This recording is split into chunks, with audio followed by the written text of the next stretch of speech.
To fix battery problem on the Samsung A07, first of all, we are gonna start from turning off all of those features that are actually turned on and they are actually hidden. So open Google, now go for all services, scroll down, and you have to navigate into devices for the first. Make sure that you are gonna turn off scan for nearby devices. And now you have to scroll down and go for usage and diagnostics, and also make sure that you are gonna turn it off. Next, if you are done using QuickShare, make sure that you are gonna turn it off by selecting no one. And another option about location accuracy. So as you can see, you can find description that Google periodically process information about device sensors and wireless signals near us. So they are doing this in the background. So we have to also turn it off because it drained the battery. And now when you scroll down a little bit, we can find unknown tracker alerts. So we can also turn it off because you can check for this manually by clicking here every time you want.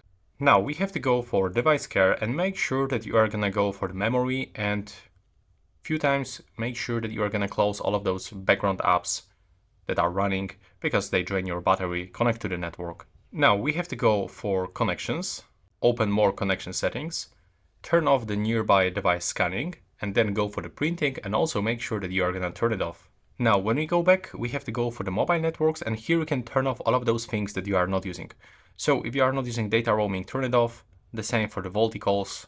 And if you have a 5G version of the smartphone, you can switch into the LTE instead of the 5G. So LTE is actually 4G. Next, we can do the same for the Wi-Fi calling. If you are not using this feature, just turn it off. And make sure that you are gonna turn off Bluetooth when you are not using some kind of the headphones, earbuds, or for example, speakers. Now you will have to go for the display settings and make sure that you are gonna turn on the dark mode.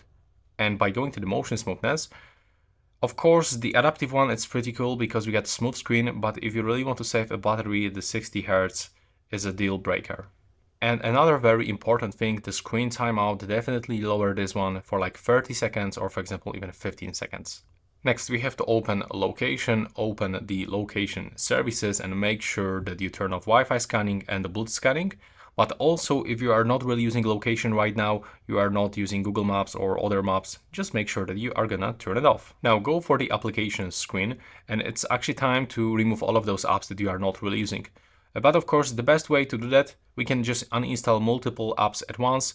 How we can do that? Basically, you have to click and hold the application, click select, and now as you can see, you are able to quickly remove like everything that you are not using. Then click uninstall and click OK. And thanks to this, we'll actually avoid all of those apps to connect into the Wi-Fi, mobile data, or turn on in the background. Now when you go back to the settings, it's highly recommended to open the battery settings, where we can actually find a really good option that is called the background usage limits. And you can actually put apps into the deep sleep by clicking here. So what it does, basically, the deep sleeping apps will never run in the background. So click here. If there's like application that often pop up in the background, just click on this application like that, click to add, and now this is finished. And if you really want to save a battery, there's another trick. Take a look. When you turn on the power saving mode, you can even limit speed of your CPU to 70%. And there's also some recommendations that I already show you. Turn on the dark mode, set screen timeout, change motion smoothness, and you can even decrease brightness by 10%. And if you have some kind of the live or video wallpaper, make sure that you are gonna turn it into the stock wallpaper that is not moving. And if you have here that news screen, it's highly recommended to turn it off because it also often connects to the network, update some news, and drain your battery. And this is all tips that I can give you. If you apply everything, you will see significant improvement in your battery life on the Samsung A07.